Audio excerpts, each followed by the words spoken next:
Israel और Iran का युद्ध लगातार जारी है। अमेरिका के अल्टीमेटम के बाद जिस तरीके से कतर ने एक्शन लिया है और हमास के कई बड़े नेता जो हैं वो कतर में शामिल हो गए हैं, देश छोड़ने के लिए मजबूर हो गए हैं। इससे अंदाजा लगाइए, जब पॉलिटिशियन अपने देश को छोड़ने के लिए मजबूर हो जाए तो वहां पर कितना ज्यादा जो माहौल है वो किस हद तक खराब होगा। अमेरिका ने इस दबाव में कतर का बड़ा एक्शन, हमास के हमलों को दिया देश छोड़ने का अल्टीमेटम। इजराइल और हमास के बीच युद्ध के चलते हमास के कई बड़े नेता कतर में चले गए थे, जिनको लेकर अमेरिका सख्त हो गया। अब इन नेताओं को कतर छोड़ना पड़ रहा है।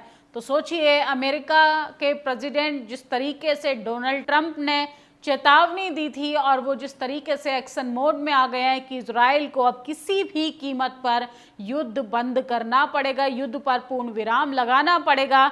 इसके बाद अमेरिका एक्शन में आ गया है और अरब देशों ने भी चेतावनी दे दी है कि अब तमाम लोगों को, उन देशों को भी खाली करना पड़ेगा। इजराइल द्वारा गाजा में किए जा रहे हमलों के चलते कतर में जाकर बसे हमास के नेताओं को बड़ा झटका लगा, क्योंकि कतर ने उन सभी देश छोड़ने का अल्टीमेटम दे दिया है। बता दें कि कतर ने यह आदेश अमेरिका के दबाव के बाद जारी किया। ऐसे में अब हमास ने बड़े नेताओं की मुश्किलें बढ़ा दी हैं, क्योंकि वह लंबे वक्त से कतर की राजधानी दोहा में रह रहे थे। दरअसल मिडिल ईस्ट में तनाव के बीच अमेरिका ने कतर से जल्द हमास के नेताओं को देश से निकालने का अनुरोध किया है। अमेरिका ने कुछ दिन पहले ही कहा था कि आतंकी समूह के इजरायली बंधकों को रिहा करने के समझौते को अस्वीकार करने का मतलब कि अब उनकी मौजूदगी स्वीकार नहीं है। हमास को बंद करना होगा राजनयिक कार्यालय। तो हमास जो है वो कतर में जिस तरीके से अपने ऑफिस, अपने कार्यालयों को बंद करने के साथ साथ अब कतर की सरकार ने भी उनको बोला है कि वो जल्द से जल्द उस देश को खाली करें, क्योंकि जिस तरीके से अमेरिका लगातार एक्शन मोड में है उससे मुश्किलें बढ़ती हुई दिखाई दे रही हैं। अमेरिका में राष्ट्रपति जो बाइडेन ने प्रशासन के अधिकारियों को शुक्रवार को बताया था कि कतर ने अमेरिका के ही कहने पर लगभग 10 दिन पहले हमास से कहा था कि उन्हें दोहा में अपना राजनयिक कार्यालय बंद करना होगा। कतर 2012 में दोहा में हमास के अधिकारियों की मेजबानी कर रहा था, अमेरिका की बातों पर सहमत हुआ। कतर सूत्र बताते हैं कि अमेरिका सभी अनुरोधों पर सलाह पर कतर अब सहमत हो गया है। उसने लगभग एक सप्ताह पहले हमास को देश छोड़ने के लिए कह दिया था और CNN रिपोर्ट के अनुसार वरिष्ठ प्रशासनिक अधिकारी ने कहा कि हमास एक आतंकी समूह है जिसने अमेरिका के नागरिकों को मारा, उसे बंधक बनाया। इसके अलावा बंधकों को रिहा करने के प्रस्ताव को बार बार अस्वीकार किया जा रहा है। तो किस तरीके से लगातार इजराइल ईरान के साथ साथ अब अमेरिका में भी चिंता का माहौल जो है वो बनता हुआ, बिगड़ता हुआ दिखाई दे रहा है। इजरायली हमलों पर मलेशिया सैनिक भी बने शिकार, 6 को आई चोटें। गाजा, लेबनान में 100 की मौत और हिजबुल्लाह पर रात में बम बरसा रही IDF। तो इस तरीके की खबरें भी चल रही हैं, भारतीय मीडिया इस तरीके की खबरें भी चला रहा है। और सोचिए किस तरीके से लगातार IDF के सैनिक मारे जा रहे हैं। तमाम वीडियोस इस तरीके की हैं कि हम दिखा नहीं सकते कि किस तरीके से इजरायली सेना के बड़े बड़े अधिकारियों को भी निशाना बनाया जा रहा है। हमास और इजराइल के बीच मध्यस्थता के बीच हटा कतर, तुर्की को ही क्यों हो रही है चर्चा। कतर ने कहा कि अपना काम फिर से शुरू करेगा जब इजराइल और हमास बातचीत के लिए अपनी इच्छा जाहिर करेंगे। कतर ने यह फैसला ऐसे समय पर लिया जब अमेरिका के अधिकारियों ने कथित तौर पर कहा कि अमेरिका अब कतर हमास के बीच जो है वो उनकी दोस्ती को स्वीकार नहीं करेगा। अमेरिका ने आरोप लगाया कि गाजा में चल रहे युद्ध को ख़त्म करने के लिए ताज़ा प्रस्ताव को हमास ने ठुकरा दिया था। तो आधे लोग इजराइल के साथ हैं और आधे लोग जो हैं वो मानवता के तरफ जो है वो अपनी आवाज़ को बुलंद करें। जिस तरीके से फ़लस्तीन के लोगों को टारगेट किया जा रहा था, गाजा पट्टी के लोगों को टारगेट किया जा रहा था, उसके बाद हिजबुल्लाह का दावा इजराइल पर फिर किया रॉकेट हमला। हिजबुल्लाह ने उत्तरी इजराइल पर रॉकेट हमलों का दावा किया। लेबनानी सशस्त्र समूह ने सोमवार शुक्रवार को उत्तरी इजराइल में मनारा और मार्ग लियट की बस्तियों के बीच इजरायली सैनिकों को निशाना बनाते हुए उनकी एक मीटिंग पर रॉकेट दागे। इससे पहले हिजबुल्लाह ने इजरायली ठिकानों पर 29 रॉकेट और ड्रोन का हमला किया।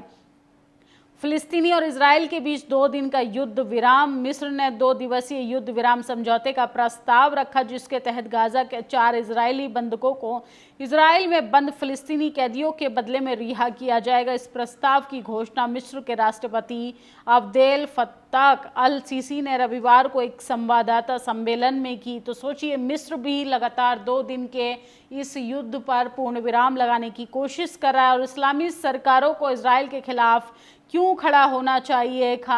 खामेनेई ने कहा कि दुनिया में ज़ायोनी शासन के खिलाफ खड़ा होना चाहिए। सरकारों, खास तौर पर इस्लामी सरकारों को उनके खिलाफ खड़ा होना चाहिए।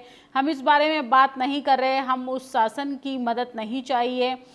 उनकी मदद करना सबसे बड़ा पाप है। उन्हें इन अपराधों को रोकने के लिए इसके खिलाफ खड़ा होना चाहिए। तो इस्लामी कंट्रियों की भी उम्मीदें बढ़ती हुई दिखाई दे रही हैं और तमाम लोग जो हैं वो अरब देशों की तरफ बड़ी उम्मीदों के साथ भी उम्मीद लगा कर बैठे हैं कि कब वो मदद के तौर पर आगे आएंगे। मिस्र ने गाजा में दिया संघर्ष विराम का प्रस्ताव, बंधकों को किया जाएगा रिहा। एपी की रिपोर्ट के मुताबिक मिस्र के राष्ट्रपति ने कहा कि उनके देश में गाजा में 2 दिन के लिए संघर्ष विराम का प्रस्ताव दिया। इस दौरान 4 बंधकों को रिहा किया जाएगा। इजराइल ने किए 8 और हमले।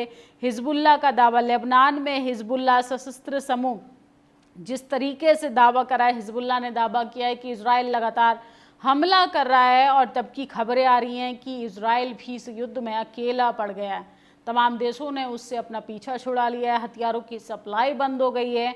और सोचिए किस तरीके से अमेरिका ने तमाम अरब देशों से ये वादा किया है कि वो इस युद्ध को समाप्त करवा कर रहेगा। फिलिस्तीन रेजिडेंट ने 15 आईडीएफ सैनिकों को उत्तरी गाजा बैत आलिया अल-शिमा क्षेत्र के पास आमने सामने की मुठभेड़ में शून्य दूरी से मार गिराया। बहुत बड़ी घटना हो गई। इसको इजरायली नरसंहार के बदले रूप में भी देखा जा रहा है। तो ये बड़ा ही युद्ध जो है भयानक होता हुआ भी दिखाई दे रहा है।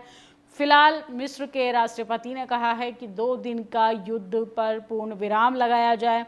शब्दों में उन लोगों का दर्द शामिल नहीं किया जा सकता जिनका इजराइल खून बहा रहा है और दुनिया सिर्फ देख रही है। उत्तर गाजा जबालिया में अलोश परिवार को निशाना बनाकर आईडीएफ ने बड़ा नरसंहार किया। 36 लोगों को निशाना बनाया और सोचिए वो 36 लोग इस दुनिया में नहीं है। तो आईडीएफ के सैनिक जो हैं इतनी भयावह स्थिति पैदा कर रहे हैं कि तस्वीरें और वीडियो देखकर रूह कांप जाएगी।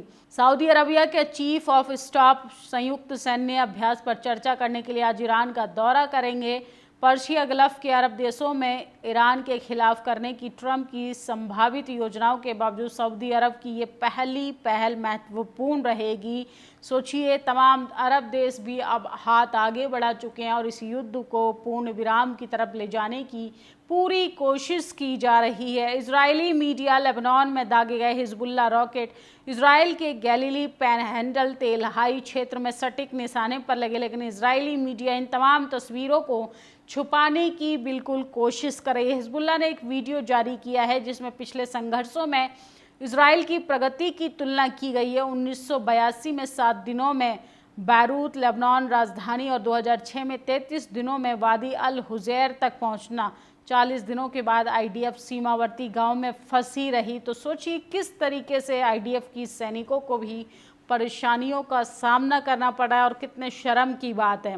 स्पेन द्वारा अपने जल क्षेत्र को रुकने की अनुमति देने से इनकार करने के बाद इजराइल के लिए हथियार और गोला बारूद ले जाने वाला एक अमेरिकन जहाज मोरक्को पहुंचा और सुनने में आ रहा है कि ये मुस्लिम अरब देश इजाज़त भी नहीं दे रहा। तो सोचिए किस तरीके से मानवता को शर्मसार किया जा रहा है। तमाम देश जो हैं अब खाने पीने की चीज़ों को भी बैन कर रहे हैं। एक युद्ध के दम पर सब कुछ तहस नहस हो गया है। दुनिया में इजराइल की फजीहत हो रही है और तमाम गोदी एंकर्स उसको इजराइल को बढ़ा चढ़ाकर दुनिया के सामने उसकी छवि जो है बचाने की कोशिश कर रही हैं।